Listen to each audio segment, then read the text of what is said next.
우리 이제 지난주까지 계속해서 예레미야서 했는데요. 여러분들 예레미야서 댁에서 좀 읽어보셨나요? 혹시? 지난주에 제가 이제 가르쳐 드린 내용들 한번 생각해 보시면서 네. 그래서 아무튼 이 예레미야서는 지난주에 제가 이제 말씀드렸던 부분은 새 언약이라는 부분이었습니다. 그래서 이 성경책을 이제 쉽게 이해하려면 그런 어떤 중요한 포인트들을 여러분들이 잘 가지고 읽으시면 좋아요. 그래서 특별히 예레미야서는 새 언약으로 이제 옛 언약들을 성취하시는 그리스도. 그러니까 새 언약이 오면 옛 것은 이제 끝나는 거죠. 그래서 오늘날도 우리가 새 언약 때문에 율법을 지키지 않아도 되는 새로운 언약 시대, 그것을 제가 교회 시대라고 말씀을 드렸습니다. 그러니까 저와 여러분은 지금 무슨 시대에 살고 있는 거예요? 교회 시대. 그렇죠. 그래서 교회 시대. 자, 교회가 맨 처음에 시작될 때 교회라는 게 여러분 언제 시작이 됐을까요? 교회가 언제 시작이 됐습니까? 예수님과 예수님의 제자들이 같이 있을 때 그것을 교회라고 했을까요? 부활해서 마가의 다락방. 그렇죠. 예, 아주 정확하게 말씀하셨어요. 예수님이 부활하신 다음에 마가의 다락방에 성령님이 임재하심을 통해서, 그러니까 교회 시대는요, 다시 말해서 성령 시대라고 우리가 또 볼 수가 있습니다. 성령 시대. 그러니까 교회에서는 교회 시대는 성령님의 시대인데요. 여러분, 성령님이 하시는 역할은 하나님의 말씀을 반드시 성취하시는 분입니다. 그래서 이렇죠. 성경에 보니까 예수님이 하나님의 말씀이라고 하셨어요. 하나님께서 빛이 있으라 하면은 이 빛이 있으라는 말이 예수님이라는 거예요. 그런데 실질적으로 그런 빛을 딱 만들어내시는 분은 누구신 거예요? 하나님의 영이신 성령님. 네, 우리가 이걸 잘 기억하셔야 돼요. 성령님은요, 하나님의 말씀이 하나님 아버지께서 말씀하시잖아요. 그것을 반드시 성취하시는 분이에요. 자, 그러면 성경에도 보면 모든 성경 기록은 하나님의 영감으로 주어졌대요. 하나님의 성령님을 통해서 베드로에게 하나님의 성령님이 임했잖아요. 그 성령님이 주시는 영감으로 베드로전서, 사도 바울을 통해서 수많은 서신서들이 막 쓰여지는 거예요. 그러니까 구약 시대도 마찬가지로 지금 예레미야서도 하나님께서 예레미야를 성령님으로 감동케 하시고 하나님께서 계시를 보여주시고 앞으로 일어날 일들을 보여주시잖아요. 그걸 통해서 성령님이 기록을 하세요. 그럼 여러분, 그것은 또 반드시 성령님께서 이루시고, 그러니까 여러분, 이제 우리가 아셔야 되는 게 교회, 성령님, 그러면 보통 많은 사람들이 교회, 성령님 그러면 방언하고 막 뭔가 능력 나타나고 이런 거 생각하는데, 여러분, 그거는 성령님의 전체적인 성령님의 사역 중에서 어떤 현상이에요. 현상. 나타나는 현상. 근데 그 현상이 중요한 게 아니라 성령님은 반드시 성취하신다는 거예요. 성취. 여러분, 성경은 성취가 안 되면 성경이 아닙니다. 자, 불경에서는 여러분, 불경 같은 거, 불교에서 하는 거 있잖아요. 나무아미탑을 관세음보살, 제가 여기 삼천사에 가서 도대체 몇 시간 동안 하나 들어봤더니 제가 앉아서 1시간 동안 있어 봤거든요. 1시간 내내 그것만 해요. 그게 뭐냐면 1시간 내내 그거 해서 이 주문을 외워서 내 마음이 깨끗해지고 편안해지는 그 무아지경에 빠져들어가는 거예요. 근데 여러분, 그거는 딱 그 주문을 끝나는 순간 끝나버리잖아요. 그렇죠? 근데 하나님의 말씀은 지금 2000년 동안 성령님을 통해서 계속 성취되고 있습니다. 근데 이 모든 성취가 뭐냐면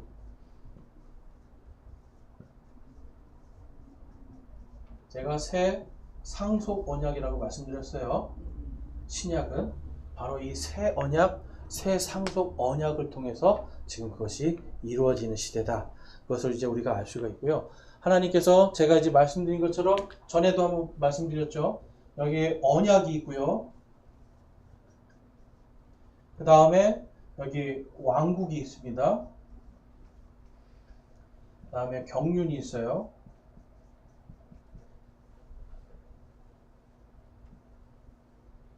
하나님께서 언약하시고 그 언약의 말씀이 세상을 다스릴 때 그때 항상 뭐가 오냐면 고난이라는 게 찾아오기 시작해요. 왜냐하면 세상의 왕국과 하나님의 왕국은 완전히 다른 거기 때문에. 그러니까 저와 여러분이 성령님을 딱 받잖아요. 그러니까 성령님을 딱 받으면 제가 예전에 어떤 분이 그런 얘기 하시더라고요. 아니 성령 충만했으면 좋겠어요. 그랬어요. 그래서 아니 성령 충만하시면 그 다음에 어떤 일이 일어날까요? 그러니까 물어봤더니 성령 충만해지면은 마치 막 무슨 기적이 막 일어난다. 막 뭐죠? 뭐 내가 손만 대고면 기도하면은 막 벌떡벌떡 일어나고 한다. 뭐 아무튼 막 기쁨으로 막 그 성령 충만을 생각하는데 제가 그랬어요. 그럼 성령 충만하면 고난이 안 옵니까? 성령 충만하면 안 좋은 일이 안 생깁니까? 그랬더니 안 생겨야 되는 거 아니냐 그래요. 안 생겨야 되는 거 아니냐. 근데 사도행전에 보니까 제자들이 성령으로 충만해서 하나님의 복음을 막 전했더니 어떤 일이 일어났어요? 사람들이 막 당신 말씀이 정말 하나님의 말씀 같습니다 이랬어요? 아니면 돌을 집어던졌어요? 돌을 집어던지죠. 여러분 세상 왕국과 하나님의 왕국은 부딪히면서 계속 싸울 수밖에 없어요. 성령이 충만해지면 우리 안에 하나님의 왕국이 이 안에 형성이 돼요. 그러면 반드시 뭐가 올까요? 세상 속에 나가는 순간 고난이 찾아오게 돼 있어요. 하나님께서는요, 이스라엘 백성들이 이 예레미야 시대 때 보니까 막 하늘의 여왕한테 막 분향을 하면서 그래요. 우리가 예레미야한테 얘기하는 거예요. 우리가 옛날에 하늘의 여왕한테 분향할 때는 풍년도 들어오고요, 비도 잘 오고 우리 고난이 없었어요. 그런데 하늘의 여왕한테 분향을 안 했더니 우리가 지금 이 고난을 받습니다. 그러는 거예요. 그런데 예레미야가 하나님을 통해서 말씀하시죠. 여러분 우상을 통해서 내가 고난을 면하는 것보다 그렇죠? 하나님의 말씀대로 사는 것을 통해 받는 고난이 더 복되다는 거예요. 그래서 하나님은 이 백성들이 계속해서 아무리 얘기해도 돌아오지 않으니까 내가 그럼 너희들 70년 동안 고난을 줄 거다.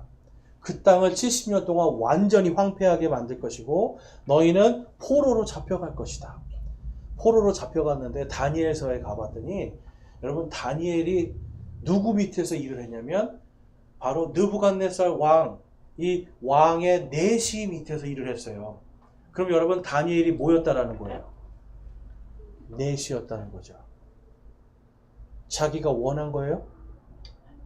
이 백성들, 자기의 조상들이 저지른 죄 때문에 지금 그 자녀들이 끌려가서 거기서 여러분 내시가 됐다는 건 완전히 수치스러운 일인 거잖아요.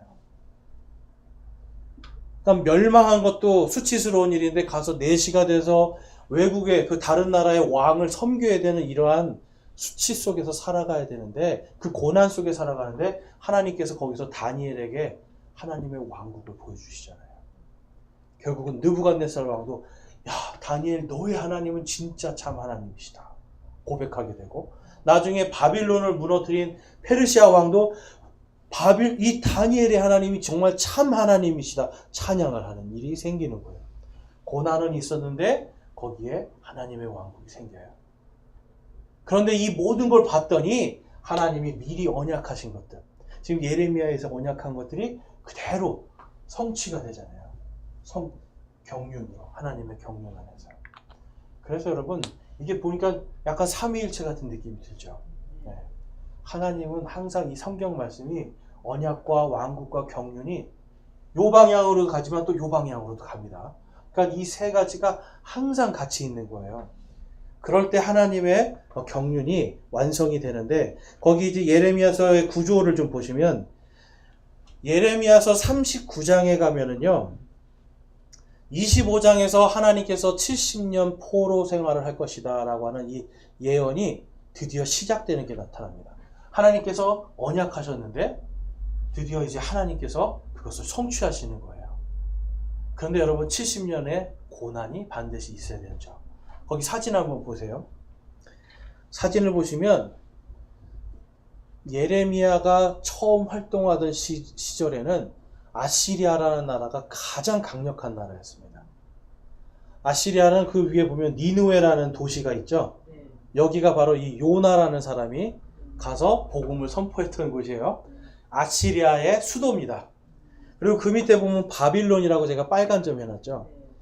바빌론이라는 원래 옛날 바빌론 왕국이 있었는데 아시리아를 통해서 멸망을 했어요. 그런데 이 바빌론이요, 아시리아가 이렇게 크게 이집트까지 다 정복하면서 큰 왕국이 됐는데 한순간에 바빌론이라는 그 옆에 있는 사진 한번 보여주세요. 바빌론에 있는 이 느부갓네살 그리고 그 아버지 나보폴라사르, 이 사람들이 갑자기 다른 나라와 연합하면서 한순간에 아시리아를 무너뜨려 버립니다. 그래서 아시리아 제국이 요 초록색으로 된 여기가 여러분 딱 보시면 그 밑에는 내려가지 않았죠. 딱 지금 보면 약간 반달 형태로 돼 있죠. 여기가 완전히 곡창지대예요. 곡창지대. 그래서 하나님께서 모세를 통해서 이집트에서 구원하실 때 뭐라고 그래요? 적과 꿀이 흐르는 그 땅으로 가라고 하시잖아요. 가나안 땅. 거기 보면 유다라고 써 있죠. 바로 여기가 가나안 땅입니다. 요즘에나 우리나라 보니까 거봉이 나오잖아요. 거봉. 그렇죠? 거봉이 보통 얼마나인가요? 좀 뭐 한 요만하죠. 제가 이란에 간 적이 있어요. 이란이 어디냐면 지금 이렇게 초승달 모양으로 되어 있는데 그 밑에 페르시아만이라고 보이시죠? 그 페르시아, 거기가 이란이에요. 거기가 오늘날의 이란. 거기 가서 갔는데 이란 사람들이 저 포도를 파는 거예요. 시장에 갔더니. 근데 여러분 포도 알맹이가 우리가 아는 거봉의 한 2배 정도 돼요. 그래서 생각해봤어요. 송이가 이만한데요. 알이 굉장히 커요. 그리고 먹으면 완전히 진짜 꿀이에요. 꿀. 신맛이 하나도 없이 그냥 완전 단맛만 있어요. 야, 이게 적과 꿀이 흐른다는 게 뭔지 제가 그때 알았어요. 성경에 봤더니 사람들이 포도송이를 나무에 걸쳐가지고 들고 왔다고 그러잖아요. 여러분 우리 보통 포도송이 이렇게 손으로 들고 오잖아요. 그렇죠, 손으로. 근데 사람들이 나무에 그 포도송이를 걸어가지고 가지고 왔단 말이에요. 그 포도송이가 이만하니까 혼자 들을 수 없으니까 그걸 나무에 매가지고 제가 그거를 이란에 가서 그 시장에서 보고 와 진짜 옛날에 그 성경에 나오는 적과 꿀이 흐른다는 게 이런 거구나. 제가 이걸 발견했는데 여러분 보면 여기가 이렇게 다 곡창지대입니다. 그러니까 완전히 가장 살기 좋은 곳들만 지금 아시리아도 그렇고 바빌론도 그렇고 다 정복을 한 거예요. 그러니까 하나님께서는요 이 앞에 미리 예언을 하시죠. 내가 아시리아를 통해서 북이스라엘 왕국을 칠 것이다. 그 다음에 바빌론을 통해서 내가 아시리아를 치고 남유다를 칠 것이다. 그리고 또 예레미야서에서는 내가 이 바빌론을 그 밑에 페르시아 보이시죠? 페르시아를 내가 들어서 바빌론을 칠 것이다. 그럼 여러분 이 세상 왕국이 다 누구 손 안에 있는 거예요? 하나님의 손 안에 있죠. 하나님이 약속하셨죠? 네. 그래서 하나님이 하나님의 통치를, 왕국은 통치도 의미합니다. 하나님의 통치를 펼치셨죠. 그리고 말씀하신 것을 성취하시는 거예요. 그래서 이 모든 것들이 결국은 성령님을 통해서 성취된다. 이게 여러분 스가랴서에 가보면 스가랴가 힘도 아니고 능력도 아니고 오직 주의 영이 이 일을 하실 것이다 라고 선포를 해요. 그러니까 하나님께서는요 이 역사적인 이러한 모든 인류의 역사를 미리 언약하시고 미리 통치하시고 경륜으로 성취해 버리세요. 자, 그래서 한번 그 밑에 예레미야 39장 한번 보겠습니다. 39장 1절과 2절에 보면 유다 왕 시드기야의 제9년 10월에 바빌론 왕 느부갓네살과 그의 모든 군대가 와서 예루살렘을 치고 그것을 에워싸매 시드기야의 제11년 4월 곧 그달 9일에 그 도시가 함락되니라. 자, 15절. 이제 예레미야가 감옥들에 갇혀 있을 때 주의 말씀이 예레미야에게 임하니라. 이르시되 주가 말하노라. 그러나 그날에 내가 너를 건질 터인즉 내가 두려워하는 그 사람들의 손에 내가 넘어가지 아니하리라. 내가 나를 신뢰하였으므로 내가 반드시 너를 건지리니 내가 칼에 쓰러지지 아니하고 내 생명이 내게 탈취물이 되리라. 주가 말하노라 하시니라. 아멘. 여러분, 하나님께서 지금 예레미야에게 구원의 약속을 해주시는 거예요. 바빌론이 유다 왕국을 칠 때 여러분 생각해 보세요. 포위를 해서 지금 완전히 멸망시키러 들어와요, 군대가. 그러면 보통 여러분 옛날 전쟁에서 남자들은 보이는 대로 다 죽입니다. 그렇죠? 그러면 예레미야는 당시에 감옥에 있었거든요. 도망도 못 가는 거예요. 감옥에 있었는데 그러면 바빌론의 군대들이 쫙 들어와서 예레미야를 보면 죽여야 되는 게 마땅하죠. 근데 하나님이 살려주세요. 그 이야기가 40장에 나와요. 바빌론의 호위대장이라는 사람이 예레미야를 딱 석방해 줍니다. 그러니까 하나님이 예레미야서 39장에서 약속하신 거를 그대로 지키시는 거예요. 그러니까 여러분, 하나님은요, 오늘날도 한 가지는 하나님의 뜻이 변하지 않는데 또 다른 한 가지는 하나님의 뜻이 취소가 되는 게 있습니다. 하나님이 세우신 두 가지 뜻 중에 한 가지는 취소가 안 되고 한 가지는 취소가 돼요. 그 한 가지가 뭘까요? 첫 번째, 취소 안 되는 게 뭘까요? 취소 안 되는 게 구원. 그렇죠, 구원이에요. 구원에 대한 약속은 뜻을 돌이키지 않으십니다. 그런데 뜻을 돌이키고 취소시키는 말씀이 있어요. 그건 뭘까요? 바로 심판입니다. 심판.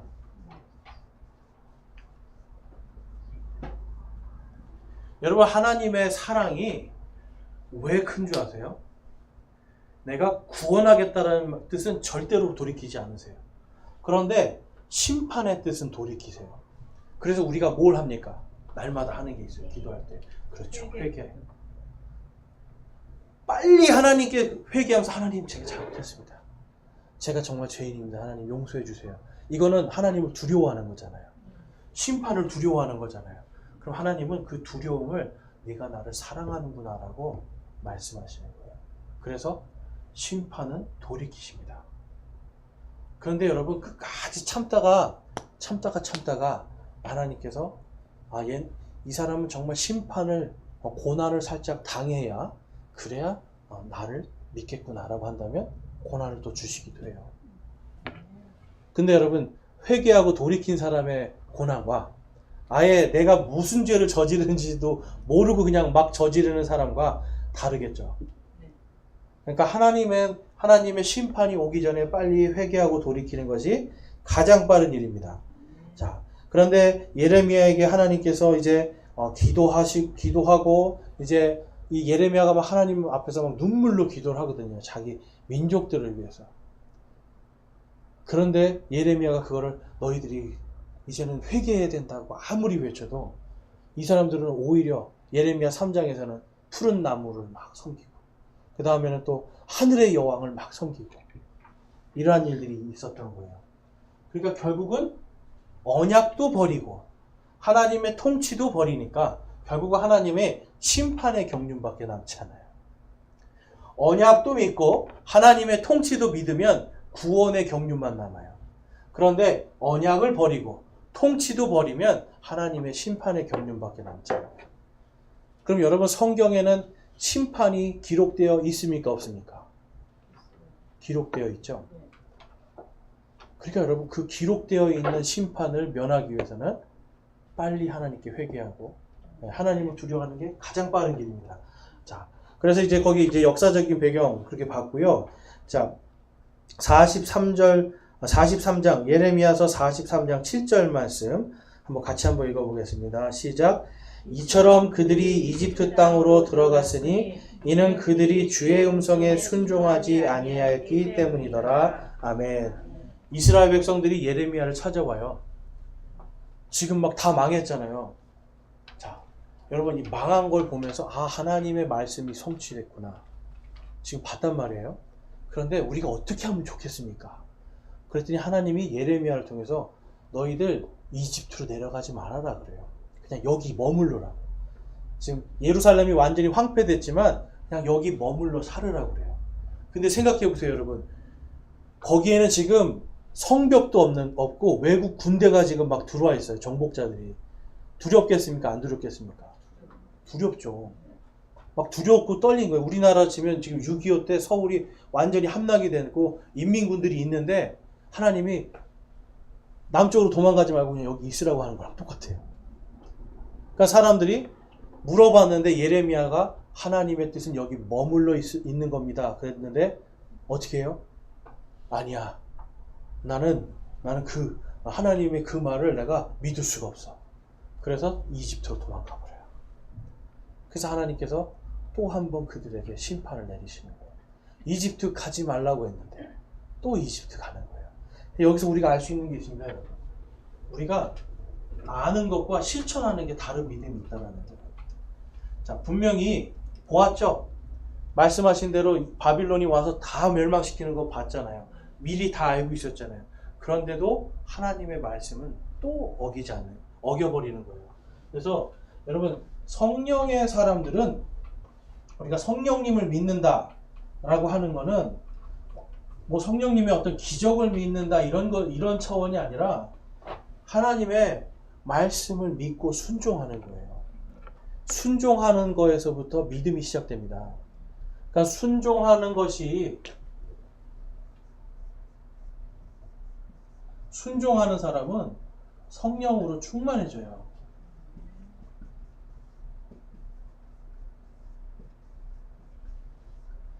여러분 성경에도 성령 충만을 받으라 그런 말씀이 있어요. 그럼 성령 충만 받으려면 뭐부터 해야 됩니까? 순종해야 돼요. 말씀에. 하나님의 말씀에 순종하지 않는데 성령 충만하겠다. 그럼 여러분 이거 말이 안 되는 겁니다. 그래서 어떤 사람이 정말 성령의 능력이 막 나타나고 기적이 나타나는 것 같아도 이 사람이 정말 하나님 말씀에 순종하는가 아닌가, 여러분 그걸 테스트해 봐야 되는 거예요. 자, 뒷장 넘어가 보시면, 그래서 이제 44장에 예레미야 44장 18절에 보면 이 사람들이 이제 이런 이유 때문에 도망간 거예요. 우리가 하늘의 여왕에게 분향을 했더니 잘 살았는데 지금 하늘의 이 여왕에게 분향을 안 했더니 우리가 지금 부족하고 칼과 기근으로 소멸되었다. 근데 여러분 이 하늘의 여왕이 어디서 온 신일까요? 이 하늘의 여왕. 원래는 여러분 이 하늘의 여왕이 바빌론 땅에 있던 신이었어요. 그런데 이 신이 이집트로 넘어가서 이집트에서 또 여신이 돼요. 그러니까 사람들은요, 이제 우리가 나중에 이제 예언서 보면 알겠지만 하나님이 마지막 때 내가 이집트의 영을 심판하리라 약속하세요. 그러니까 이 여신 사상이 마지막 때 적그리스도를 통해서 다시 일어날 걸 말씀하고 있는 거예요. 여신 사상이. 그래서 마지막 때 사람들이요 다 복음에서 떠나간다고 기록이 되어 있잖아요. 복음에서 떠나가요. 근데 그 대표적인 게 뭐냐면 종교 혼합이에요. 종교 혼합. 예레미야 시절도 그렇고 여러분 지금도 그렇고 종교 혼합이 여러분 가장 큰 문제였습니다. 그런데 참 재밌는 게 있어요. 오늘날 성령 운동하는 사람 치고 종교 혼합에 빠지지 않는 사람이 없습니다. 참 신기하죠? 교회에서 뭔가 내가 성령에 충만하고 성령 운동을 한다고 하는 분들이 전부 다 종교 혼합으로 빠져버려요. 대표적인 게 그런 거잖아요, 여러분. 대표적인 게 여러분 하늘의 여왕을 모시는 종교가 하나 있어요. 오늘날도 이게 천주교예요. 로마 카톨릭. 근데 여러분 그 혹시 예수전도단이나 이런 거 들어보셨어요? 예수전도단은 여러분 이제 천주교하고 그냥 같이 손잡고 일을 합니다. 근데 이 사람들은 성령 운동한다면서 전 세계를 막 뭐 성령의 바람을 일으켜야 된다는 사람들이죠. 그러니까 오늘날 여러분 미국에 있는 오순절 운동이라는 게 있어요. 이게 이제 순복음 교회 계열인데 이 사람들 여러분 전부 다 카톨릭하고 손을 잡고 일을 해요. 그러면서 뭘 얘기하냐면 당신들의 하나님과 우리 하나님 같고 당신들의 믿음과 우리의 믿음이 같습니다. 그래요. 근데 여러분 이 사람들의 믿음이 같을 수가 있어요? 오직 믿음으로 구원받는 게 아니라 여러분 성모 마리아에게 좀 뭔가 조언을 구해야 되고 기도도 하나님이 아니라 하늘의 여왕한테 해야 되고 여러분 그런 거는 성경에 없잖아요. 예레미야 시대가 지금 여러분 오늘날 똑같습니다. 그러니까 하나님께서 마지막 때 내가 심판을 내릴 거라고 하신 약속이 여러분 이 종교 혼합을 통해서 이게 성취가 될 거예요. 그러니까 우리가 이러한 시대에 반드시 깨어 있어야 되겠죠. 네. 자, 46장에서 51장까지의 말씀은 하나님께서 바로 이 혼합된 이 나라를 이사야서 45장 1절에서 내가 이 고레스라고 하는 한 나의 기름 부음 받은 종을 세워서 너희들을 다시 구원해서 가나안 땅으로 내가 보내주겠다 하신 이 약속을 성취하실 거에 대한 이야기였어요. 그래서 예레미야서 46장 10절에 이날은 주 만군의 하나님의 날이요 원수 갚는 날이로다 이렇게 하시죠. 그 다음에 49절 38절에서 39절 한번 같이 한번 읽어보겠습니다. 시작. 내가 나의 왕자를 엘람에 세우고 왕과 통치자들을 그곳에서 멸하리라 주가 말하노라. 그러나 마지막 날들에 내가 엘람의 포로들을 다시 데려오리라 주가 말하노라. 아멘. 엘람이 어디냐면 바로 바빌론 땅을 얘기하는 거예요. 오늘날로 치면 이라크. 그러니까 여러분 바빌론 땅을 하나님께서 스스로 이제 하나님께서 이 엘람이라는 이 민족이에요. 이 민족들 속에서 이라크 지역 여기에 있는 포로들 바로 유대인들을 이야기하는 거고요. 그 다음에 메데 페르시아 지역에 있는 사람들을 들어서 내가 그 땅을 칠 것이다. 그러니까 여러분 하나님은 이 약속을 지키셔야만 다시 예루살렘을 회복시키시고 예수님께서 그 예루살렘 성전에서 사람들을 가르치는 이야기들 그리고 예수님께서 예루살렘 성에서 십자가에 못 박혀 돌아가시는 이 일들 이것이 다 성취가 될 수 있는 거예요. 그러니까 하나님은 구원을 위해서 다시 또 회복을 시켜놓으신 그 약속을 하고 계십니다. 자, 그래서 이제 하나님께서 원수 갚으신다는 말씀이 51장 말씀에도 있고요. 이제 52장은 마지막에 유다의 멸망을 다시 한 번 더 전체적인 걸 다 보여줘요. 그러면서 예레미야 애가로 넘어갑니다. 자, 왜 전체적인 걸 마지막에 한번 다시 보여줄까요, 여러분? 한 분이 지금 말씀하셨어요. 그렇죠, 기억하라. 앞에서 있는 거 쭉 있었잖아요. 근데 마지막에 한번 다시 전체적인 걸 이야기하신 건 너희가 왜 멸망했는지 기억하라는 거예요. 그리고 또 좋은 말씀에 답을 정확하게 말씀하셨어요. 내가 반드시 구원하리라. 그러니까 구원은 오직 하나님 한 분밖에 없다. 우리의 구원은 오직 주 하나님밖에 없다라는 것을 말씀하고 계시는 거예요. 자, 그래서 이제 이 예레미야는 예수 그리스도의 재림과 통치에 대한 예언들을 하게 됩니다. 자, 근데 이제 여러분 이 재림의 때에 대해서 우리가 좀 아셔야 되는 게 예레미야 30장 7절 말씀 한번 같이 읽어보겠습니다. 시작. 아 슬프도다 그날이 커서 그것과 비길 날이 없나니 그날은 곧 야곱의 고난의 때로다. 그러나 그가 그 고난에서 구원을 받으리로다. 아멘. 하나님의 왕국이 임하면 반드시 고난이 임하죠. 근데 거기에 보니까 야곱의 고난에 따르게 되어 있어요.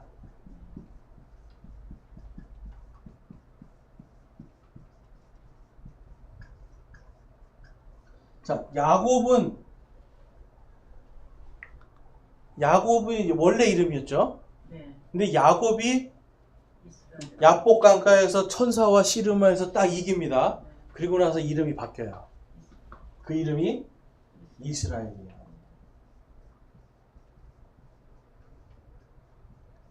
자, 그러면 이 이스라엘은 영적인 이스라엘일까요? 진짜 실제로 육적인 우리 눈에 보이는 그 이스라엘일까요?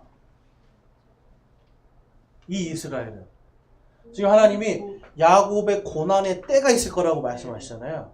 그럼 이게 영적인 고난일까요? 실제적인 고난일까요? 실제적 고난. 실제적이에요.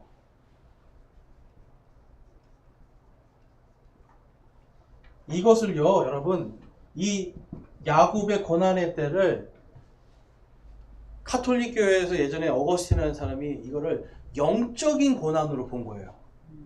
왜 그랬을까요? 카톨릭이 처음에 생길 때 이 세상에 이스라엘이라는 나라는 아예 사라진 지 300년이 지났었을 때예요. 여러분 100년만 지나도 그 나라가 있었나 없었나 기억도 못 하잖아요. 근데 300년이 지났단 말이에요. 그러니까 그 당시 사람들, 그 다음에 그리고 나서 한 1000년 지난 다음에 종교가 개혁이 됐어요. 야, 이제 믿음으로만 구원받는다 하고 종교가 개혁됐는데, 종교 개혁자들이 종교 개혁을 하고 나서도 봤는데도 육적인 이스라엘이 그때 없었어요. 그러니까 이 사람들도 전부 다 무슨 생각을 하는 거예요? 이거는 영적인 이스라엘이야. 그러면서 이제 거기서부터 이 사람들이 야곱의 고난할 때 이거는 영적인 일이다 해서 거의 수천 년 동안 여러분 이 카톨릭 계열에서 있었던 교회들은 전부 다 이걸 다 영적으로 생각하고, 그러면 이 영적인 이스라엘은 누구인가? 이것은 교회이다라고 생각을 한 거예요. 교회. 왜냐하면 하나님이 구원해 주신다고 했잖아요. 그래서 교회가 영적인 이스라엘이다. 이렇게 이제 수천 년 동안 배운 거예요. 반대로 카톨릭 계열이 아닌 침례교 쪽은 아니다. 이게 그냥 성경적으로 그냥 보면 나중에 반드시 육적인 이스라엘 하나님이 땅의 끝에서부터 다 불러 모으신다고 했다. 나중에 세워질 것이다. 이렇게 믿는 사람들이 있었어요. 그런데 1948년도에 이 육적인 이스라엘이 드디어 땅에 나타납니다.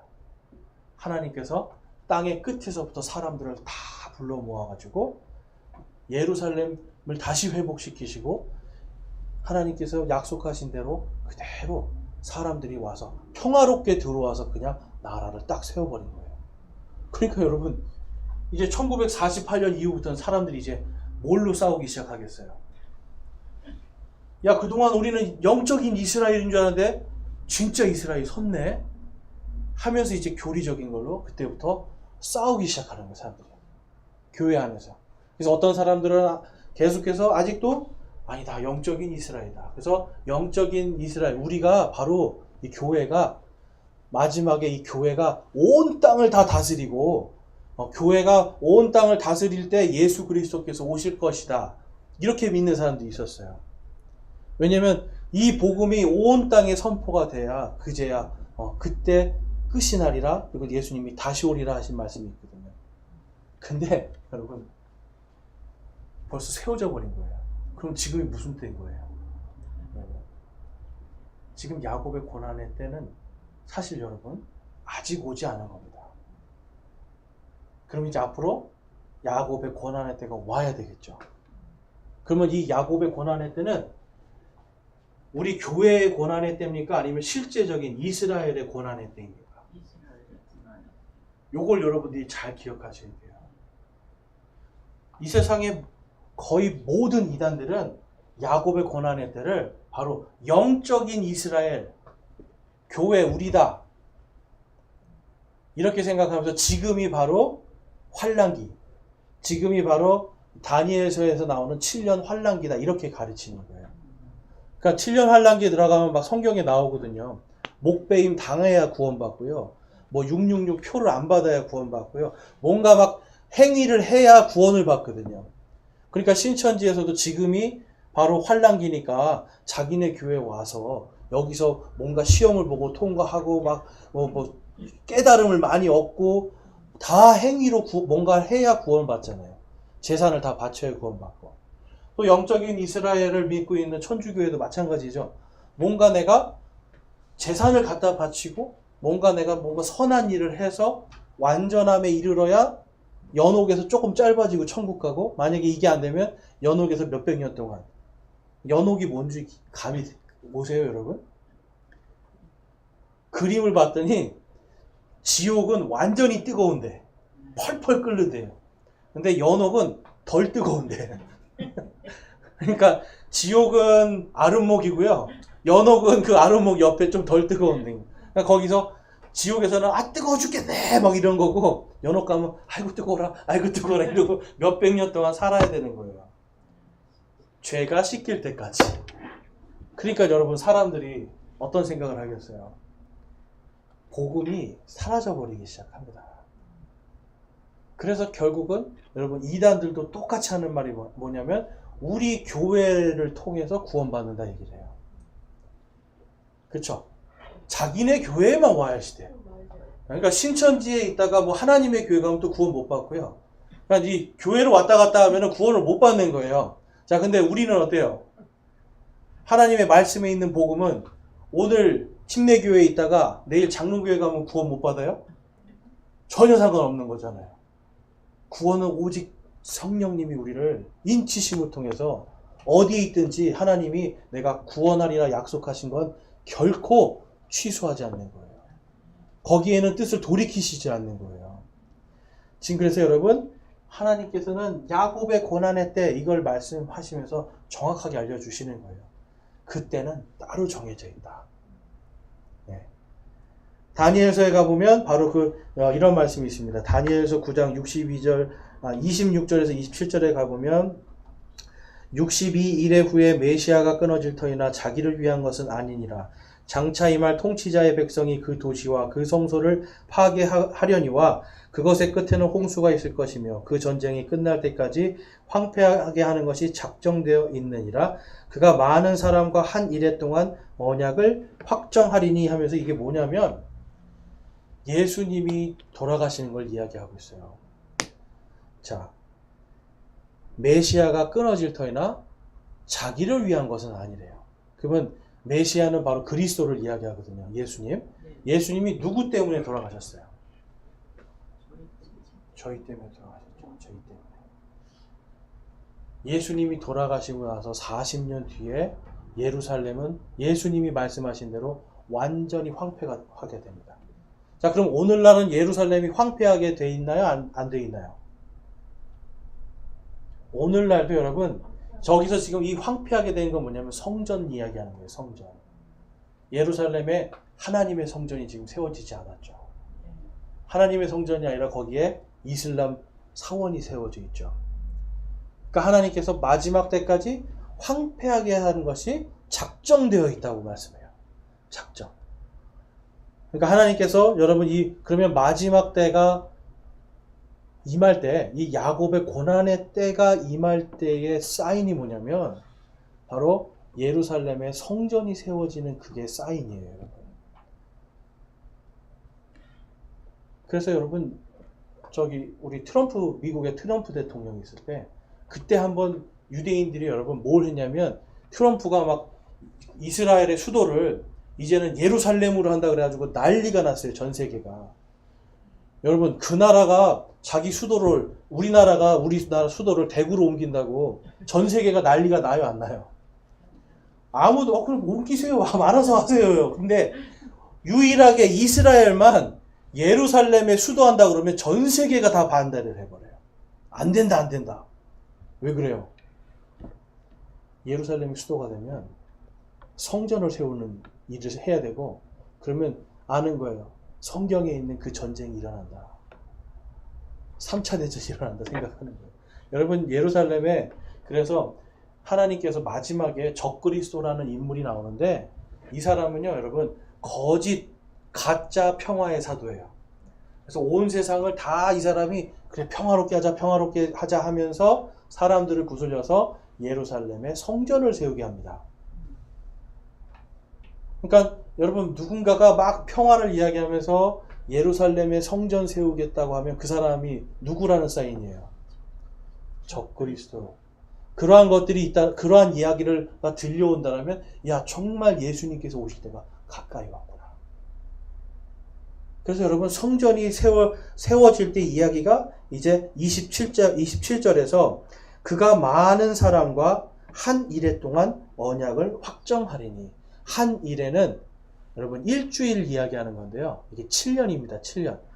마지막 7년이 될 때, 시작될 때 이 적그리스도가 예루살렘의 성전을 지을 수 있도록 유대인들과 한 언약을 맺어요. 가짜로. 그 다음에 이 사람이 하는 게 뭔가요? 그 일의 한 중간에 희생물과 봉헌물을 그치게 하며 또 가증한 것을 뒤덮기 위하여 심지어 완전히 끝날 때까지 그것을 황폐하게 할 것이요 작정된 그것이 황폐한 곳에 쏟아지리라 하니라. 그래서 7년의 한가운데 3년 반 때에 적그리스도가 이제 다른 우리 신약 성경에 보면 바로 이 예루살렘 성전에 앉아서 내가 하나님이다라고 선포를 해버려요. 그러니까 3년 반 동안은 이제 이스라엘 사람들이 야 이제 드디어 우리가 성전을 지었다 하면서 거기서 막 양 잡고 소 잡고 하면서 막 하나님께 이제 막 분향 제물을 막 드리기 시작하는 거예요. 그런데 그 3년 반이 지난 다음에는 아니다 니네 이제 하지 마. 내가 너희의 하나님이다 라고 딱 본색을 드러낼 거라는 거죠. 그러니까 여러분 지금 예레미야서 다니엘서 이게 지금 앞으로 미래에 있을 이야기를 기록하고 있어요. 그래서 마태복음 24장에서도 예수님께서 이렇게 말씀해요. 그런즉 대언자 다니엘을 통해 말씀하신 바 황폐하게 하는 가증한 것이 거룩한 곳에 선 것을 너희가 보거든 누구든지 읽는 자는 깨달을지어다. 16절 그때의 유대에 있는 자들은 산들로 도망할지어다. 어디에 있는 사람들이요? 유대. 그럼 여러분 영적인 이스라엘입니까? 육적인 이스라엘입니까? 육적. 육적인 이스라엘이죠. 바로 그때가 그때에 큰 환란이 있으리니 이것이 바로 야곱의 고난의 때 이야기하는 겁니다. 세상이 시작된 이래로 이때까지 그런 환란이 없었고 이후에도 없으리라. 여러분 많은 이 영적인 이스라엘을 믿는 사람들은 예수님 돌아가시고 40년 뒤에 성전이 무너졌어요. 그래서 이미 이 다니엘서에 있었던 예언은 이미 끝났다라고 해버리는 거예요. 이미 끝났다. 다 성취됐다. 그런데 지금 예수님 말씀을 보면 그게 아닌 거죠. 이전에도 없었고 이후에도 없어야 되는 환란이에요. 근데 그 이후에 2차 세계대전 때 유대인들 600만 명 학살당했거든요. 그러니까 이 7년 환란에 들어가면 600만 명이 아니라 진짜 거의 다 죽는다는 소리예요. 그래서 성경에 보면 유대인들 중에 몇 명만 살아남는다고 기록이 되어 있습니까? 14만 4천 명. 지금 이스라엘에 1000만 명이 넘거든요. 다 죽고 14만 4천 명 구원받는 이야기가 나와요. 그러니까 거기에서도 정확하게 이스라엘의 지파가 무슨 지파에 12,000명, 무슨 지파에 12,000명이죠. 그거는 여러분 영적으로 해석할 일이 전혀 없는 거예요. 근데 영적으로 해석하니까 이만희가 나오고 통일교가 나오고 여러분 이런 일들이 생기는 겁니다. 자, 로마서 11장에 가보면 사도 바울이 또 이렇게 예언을 해놨어요. 로마서 11장 26절 그리하여 모든 이스라엘이 구원을 받으리라. 이것은 기록된 바 시온에서 구출자가 나와 야곱에게서 경건치 아니한 것들을 돌이키리니 내가 그들의 죄들을 제거할 때에 그것이 그들을 향한 내 언약이니라 함과 같으니라. 하나님의 선물과 부르심에는 뜻을 돌이키는 일이 없느니라. 하나님의 선물들, 하나님의 부르심, 하나님의 구원. 그렇죠. 여러분 하나님께서 부르신 걸 믿으십니까? 뜻을 돌이키십니까? 안 돌이키십니까? 하나님은 안 돌이키세요. 이스라엘에 대한 구원도 하나님이 미리 약속하셨죠. 이제 그것이 성취가 될, 그러니까 이 예레미야서에 하나님께서 약속하신 그 일이 성취될 일이 남아있는 거예요. 그러니까 여러분 이 예레미야서는 눈물로 쓰여졌지만 결국은 그렇지만 하나님은 반드시 구원하신다라고 하는 이 메시지가 기록되어 있고 그것이 새 언약을 통해 성취될 것이다. 저와 여러분이 바로 그 새 언약을 받은 사람들입니다. 네. 예레미야서 여러분 한번 집에 가셔서 오늘 배운 것들 잘 기억해 보시고 다시 한번 읽어 보시면서 그 깊은 의미들을 묵상하시기 바랍니다. 기도하겠습니다. 하나님 아버지 감사합니다. 저희들 오늘 예레미야서를 통해서 하나님께서 반드시 구원의 뜻을 돌이키지 아니하시고 성취하시는 분이심을 저희들이 다시 한번 봅니다. 하나님 우리의 인생에 죄악된 것들은 빨리 돌이킬 수 있게 해주시고 하나님의 구원을 바라보면서 인생에 많은 어려움들이 있을지라도 하나님께서 반드시 구원해 주시는 분이심을 믿고 또한 피할 길을 주시는 분이심도 믿고 또한 견딜 수 있는 능력도 주시는 분이심을 믿고 저희들이 오직 믿음으로 살 수 있는 주님의 진정한 백성들로 거듭나게 하여 주시옵소서. 하나님께서 저희를 인도해 주시고 함께해 주시는 그 언약에 감사드립니다. 우리 주 예수 그리스도의 이름으로 기도드렸사옵나이다.